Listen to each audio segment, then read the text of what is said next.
भारत में बनी जीव जंतुओं पर आधारित कुछ बेहतरीन फिल्मों की बात करें तो साल 1971 में आई फिल्म हाथी मेरे साथी का जिक्र अवश्य ही होगा।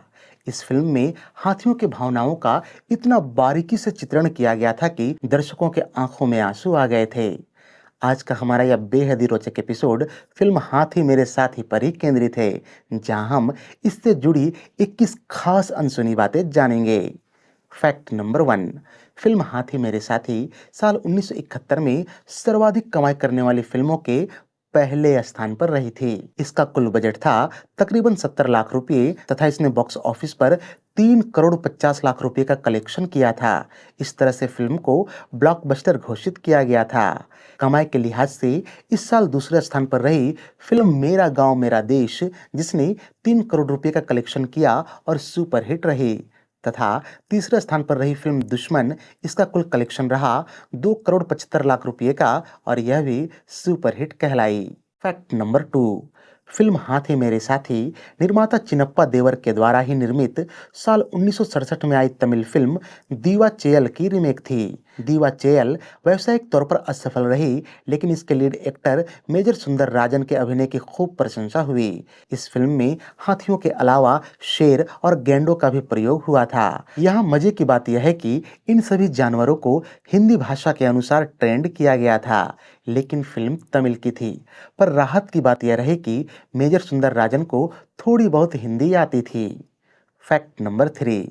फिल्म हाथी मेरे साथी की जबरदस्त सफलता को देखते हुए अगले ही साल निर्माता चिन्नप्पा देवर इसे पुनः तमिल में रीमेक किए, जिसका नाम था नल्ला नेरम, और इसके लीड रोल में नजर आए थे तमिल लेजेंड एमजी रामचंद्रन। यहाँ आपको बता दूं कि इन तीनों फिल्मों का निर्देशन किया था एम ए थिरुमुगम ने। Fact number four. इस फिल्म के लिए जब चिन्नप्पा देवर ने राजेश खन्ना को अप्रोच किया तो उन्हें फिल्म का आइडिया बेहद पसंद आया, लेकिन इसकी स्क्रिप्ट उन्हें कुछ खास पसंद नहीं आई। अभी वो फिल्म को मना ही करना चाहते थे कि चिन्नप्पा देवर ने भारी भरकम फीस ऑफर कर दी। उन दिनों राजेश खन्ना अपना बंगला आशीर्वाद खरीदने वाले थे, लेकिन पैसे थोड़े कम पड़ रहे थे। ऐसे में जो फीस मिल रही थी उससे बंगले का पेमेंट आसानी से पूरा हो सकता था। लेकिन बात फिल्म के स्क्रिप्ट की भी थी, जो कि राजेश खन्ना को बिल्कुल भी पसंद नहीं आ रही थी। ऐसे में देवर साहब से राजेश खन्ना ने कहा कि स्क्रिप्ट में थोड़ी बहुत तब्दीली की आवश्यकता है, अगर वो तब्दीली हो जाए तो मैं फिल्म को आसानी से कर सकता हूँ। यह सुनकर चिन्नप्पा देवर ने कहा कि अगर आपके नज़र में कोई अच्छा लेखक है तो आप तब्दीलियाँ अवश्य करवाएं। अगर वह तब्दीली मुझे पसंद आ गई तो उस लेखक को पैसे और क्रेडिट दोनों ही दिया जाएगा। Fact number five. इस फिल्म से जुड़ने की कहानी को बयां करते हुए लेखक जावेद अख्तर कहते हैं कि एक दिन राजेश खन्ना सलीम साहब से फिल्म को लेकर मिले तथा पूरी घटना बताई, जिसका जिक्र हमने फैक्ट नंबर 4 में किया है। सलीम खान को ऑफर पसंद आई। ये उन दिनों की बात है जब हम दोनों की जोड़ी नहीं बनी थी, पर हम दोनों अच्छे दोस्त बन गए थे। एक दिन सलीम खान ने मुझे अपने साथ मिलकर इस फिल्म में जरूरी बदलाव करने के लिए कहा और इस तरह से हमारी जोड़ी की शुरुआत हुई। हालांकि इस फिल्म से पहले सलीम जावेद साल 1971 की ही फिल्मों अधिकार और अंदाज में काम कर चुके थे, पर इनकी ऑफिशियल जोड़ी बनी फिल्म हाथी मेरे साथी से। Fact number 6। फिल्म की अभिनेत्री तनुजा ने कहा था कि इस फिल्म को देखकर मेरी बड़ी बेटी काजोल, जो कि उस वक्त काफ़ी छोटी थी, काफ़ी दुखी हुई थी। दरअसल काजोल फिल्म में एक हाथी के मौत का जिम्मेवार तनुजा को मानती थी, जिसके कारण उन्होंने अपनी मां से कई दिनों तक बातचीत भी नहीं की थी। ऐसा ही कुछ हाल तनुजा की छोटी बेटी तनिषा का भी रहा था। Fact number 7। फिल्म की शूटिंग के दौरान इसमें काम कर रहे सभी हाथियों का फिल्म के कलाकारों से काफी लगाव हो गया था, खास करके तनुजा से। तनुजा ने शूटिंग के दिनों को याद करते हुए कहा था कि फिल्म के एक दृश्य में एक हाथी को मुझे धक्का मारना था, लेकिन उस हाथी ने मुझे धक्का मारने से साफ इनकार कर दिया। मजबूरन उस दृश्य को अलग अलग फिल्माकर जोड़ा गया था। Fact number 8। इस फिल्म के कई सालों बाद एक दिन तनुजा काजोल को लेकर सर्कस देखने गईं। सर्कस के दौरान एक हाथी ने तनुजा के साड़ी का पल्लू पकड़ लिया। बाद में तनुजा को बताया गया कि यह उन्हीं हाथियों में से एक है जिन्होंने फिल्म में काम किया था। इस घटना से हाथियों की याददाश्त क्षमता के बारे में पता चलता है। Fact number 9। इस फिल्म के शीर्षक से यह पता चलता है कि यह एक हाथियों पर आधारित फिल्म है। लेकिन यहाँ मजे की बात यह है कि शुरू में इसका नाम प्यार की दुनिया रखा गया था, जो कि फिल्म के सबसे लोकप्रिय गीत नफरत की दुनिया से लिया गया था। बाद में राजेश खन्ना की सलाह से इसका नाम हाथी मेरे साथी रखा गया। Fact number 10। फिल्म के निर्माता चिन्नप्पा देवर जानवरों पर आधारित फिल्में बनाने के लिए जाने जाते हैं। इन्होंने हाथी मेरे साथी के बाद भी हिंदी में कई ऐसी लोकप्रिय फिल्में बनाई जो जानवरों पर आधारित रहीं। ये फिल्में थी साल 1972 की जानवर और इंसान, 1973 की गाय और गोरी, 1976 की माँ और 1978 की मेरा रक्षक आदि। Fact number 11। Salim Javed film अंदाज के दौरान राजेश खन्ना के काफी करीब हो गए थे। दरअसल राजेश खन्ना को ये लगता था कि अंदाज में उनका कैमियो का रोल बेहद ही सुंदर तरीके से लिखा गया है। सलीम जावेद उस समय रमेश सिप्पी प्रोडक्शन के स्टोरी डिपार्टमेंट में काम करते थे। जब राजेश खन्ना ने उन्हें स्क्रिप्ट पर काम करने को कहा तो निर्माता चिन्नप्पा देवर इससे खुश नहीं हुए। उन्होंने फिल्म की ज्यादातर पब्लिसिटी से सलीम जावेद को अलग रखा और उन्हें केवल स्क्रीन प्ले का क्रेडिट मिला और कहानी लिखने का श्रेय उन्होंने खुद ही ले लिया। साथ ही फिल्म के ज्यादातर डायलॉग लिखने के बावजूद डायलॉग राइटर का श्रेय इंदर राज आनंद को दिया गया। जब इस बाबत फिल्म के निर्माता से सवाल किया गया तो उन्होंने जवाब दिया कि सलीम जावेद को फिल्म के लिए साइन नहीं किया गया था। दोनों ने इस फिल्म में कुछ खास दृश्यों में ही केवल अपने सुझाव दिए हैं। Fact number 12। फिल्म से जुड़े लगभग सभी कलाकारों को फिल्म से काफी लाभ हुआ। राजेश खन्ना को केवल साइनिंग अमाउंट के तौर पर 5 लाख रुपए की भारी भरकम कीमत दी गई थी। साथ ही साथ फिल्म के बेहद सफल संगीत के लिए संगीतकार जोड़ी लक्ष्मीकांत प्यारेलाल जी को चांदी की थाली मिली थी, वो भी 1 लाख रुपयों के साथ। सिर्फ सलीम जावेद को ही फिल्म के लिए 10,000 रुपये चुकाए गए। इस फिल्म के बाद सलीम जावेद ने दोबारा कभी चिन्नप्पा देवर के साथ काम नहीं किया। Fact number 13। साल 1970 में फिल्म जॉनी मेरा नाम वो पहली फिल्म रही जिसने सभी 6 टेरिटरी में 50 लाख रुपए कमाए थे।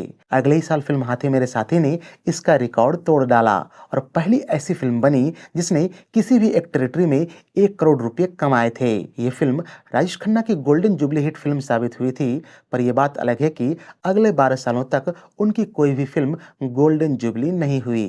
Fact number 14। फिल्म समीक्षक दिनेश रहेजा के अनुसार हाथी मेरे साथी के बाद राजेश खन्ना की लोकप्रियता 7वें आसमान पर पहुंच गई थी। फिल्म की सफलता का प्रभाव इतना रहा कि इसके बाद रिलीज हुई उनकी कई साधारण फिल्में भी सिल्वर जुबली हो गईं, जैसे कि आन मिलो सजना, मर्यादा, दुश्मन आदि। इसी साल आई उनकी फिल्म आनंद ने उन्हें सशक्त अभिनेता के रूप में स्थापित कर दिया था। उस समय को याद करते हुए महेश भट्ट कहते हैं कि उन दिनों ऐसा लगने लगा था कि कुछ सालों में राजेश खन्ना को लोग भगवान की तरह पूजने लगेंगे। Fact number 15।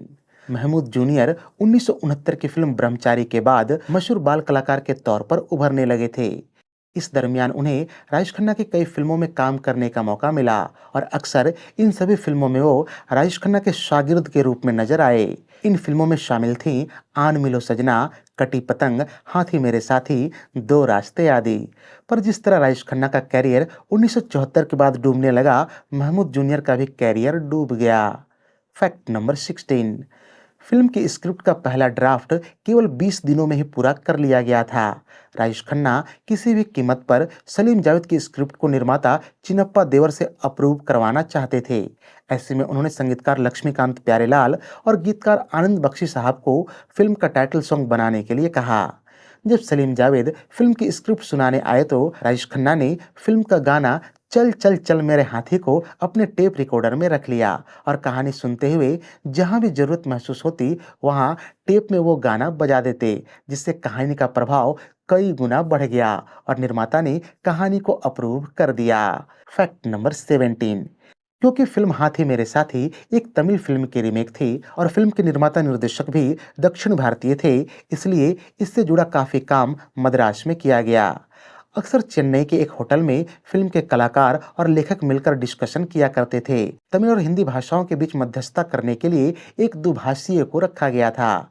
ये अक्सर रात को जोर जोर से डिस्कशन करते थे, जिससे उसी होटल में ठहरे अनिल कपूर के पिता निर्माता सुरेंद्र कपूर को काफी परेशानी होती थी। दरअसल वो भी उस समय अपनी किसी फिल्म की शूटिंग के सिलसिले में उसी होटल में ठहरे हुए थे। इस शोरगुल से काफी परेशान होकर अंत में एक दिन उनका धैर्य जवाब दे गया और उन लोगों का दरवाजा खटखटाकर पूछा कि सब ठीक तो है ना? इतनी रात को इतना शोर क्यों मचा रहे हो? क्या हुआ? कोई समस्या है क्या? इसके बावजूद पूरी शूटिंग के दौरान ऐसी चर्चाएं होती रहीं। Fact number 18। फिल्म के अंत में जानवरों के प्रति हिंसा की आलोचना करते हुए उनसे प्रेम करने का भावनात्मक संदेश दिया गया। इस संदेश से कई पशु सेवा संस्थाएं बेहद आकर्षित हुई थीं। Society for prevention of cruelty to animals नामक संस्था ने पशुओं के लिए आवाज उठाने के कारण इस फिल्म को सम्मानित भी किया था। Fact number 19। फिल्म हाथी मेरे साथी की सफलता के बाद कई लोगों ने यह प्रश्न उठाया कि कैसे 2 सालों में सर्कस के विषय पर बनी 2 फिल्मों मेरा नाम जोकर और हाथी मेरे साथी का बिल्कुल उल्टा हश्र हुआ। दोनों में जानवरों और खेल तमाशे का प्रयोग हुआ था, पर जहां हाथी मेरे साथी ब्लॉकबस्टर साबित हुई, वहीं मेरा नाम जोकर औंधे मुंह गिर गई थी। इसके जवाब में समीक्षकों का कहना था कि हाथी मेरे साथी विशेष रूप से बच्चों को बेहद पसंद आई और कई मायनों में इसे बच्चों की फिल्म समझा गया और इस कारण इसे देखने बड़ी संख्या में फैमिली ऑडियंस आई थी।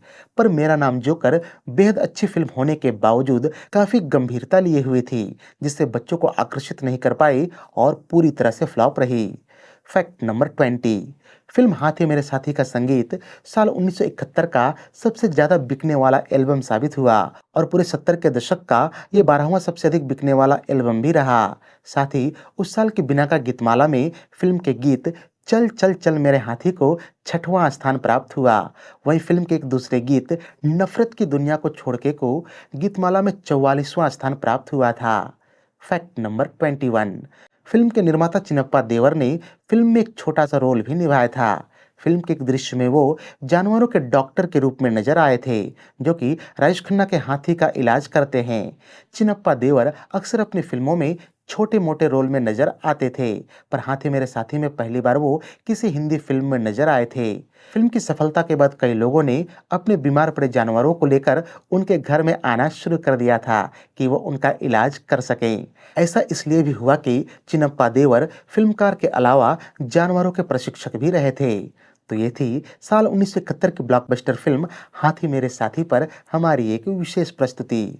आपको यह वीडियो कैसी लगी हमें कमेंट बॉक्स में अवश्य बताएं। अगर ये वीडियो पसंद आई हो तो इसे लाइक व शेयर भी कर दें तथा ऐसे ही अन्य दिलचस्प वीडियोस की नोटिफिकेशन पाने के लिए चैनल को सब्सक्राइब करके बेल आइकन में ऑल का बटन दबाना न भूलें। धन्यवाद।